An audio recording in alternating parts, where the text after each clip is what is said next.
చిన్న బాధ వస్తే, చిన్న తీరని లోటు వస్తే వెంటనే దేవుని గురించి మనము వెళ్ళిపోకూడదు.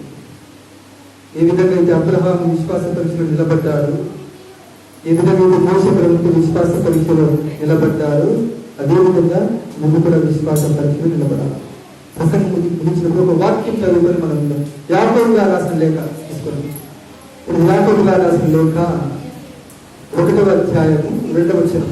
ఈ వాక్యము మీరు గుర్తు పెట్టుకుంటూ ఈ రోజు నైట్ పడుకునే ముందు ఈ వాక్యాన్ని అనుకుంటూ పడుకుంటుంది.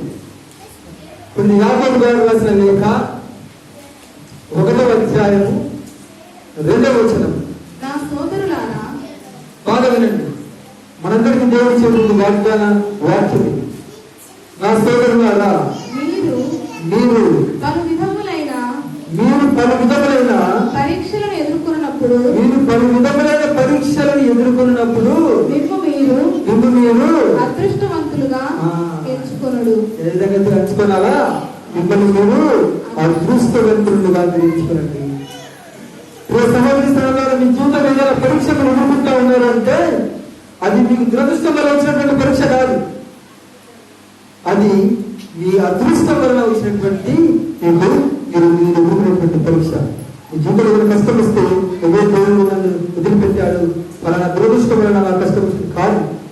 వాక్యం చెబుతుంది, ప్రియ సహోదరి సహోదరులారా, మీ జీవితంలో మీరు ఏదైనా పరీక్ష ఎదుర్కొన్నటువంటి ఒకసారి సహోదరులారా, నా సోదరులారా, మీరు పలు విధములైన జీవిత పరీక్షలను ఎదుర్కొన్నప్పుడు నిన్ను మీరు అదృష్టవంతులుగా ఎంచుకొనుడు. నీకు జీవితంలో ఏదైనా పరీక్ష ఎదురైనప్పుడు మీరేమనుకోవాలా? నేను అదృష్టవంతుడు. నీ జీవితంలో కష్టం వచ్చినప్పుడు, పరీక్షలు ఎదురైనప్పుడు, బాధలు కలిగినప్పుడు ఏమనుకుని నేను అదృష్టవంతురాలని. అలా ఎవరైతే అనుకుంటారో వాళ్ళు విశ్వాసంలో ముందుకు ఎదుగుతారు. అలాంటి వారి జీవితాలు దేవుడిగా లెక్కకమించినట్టుగా దేవుడు ఆశీర్వదిస్తారు.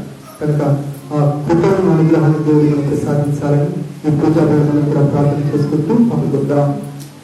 పుత్ర పవిత్ర నామమున అందరూ అలా కూర్చొని విశ్వాస ప్రమాణం చెప్తాం. పరలోకమును భూలోకమును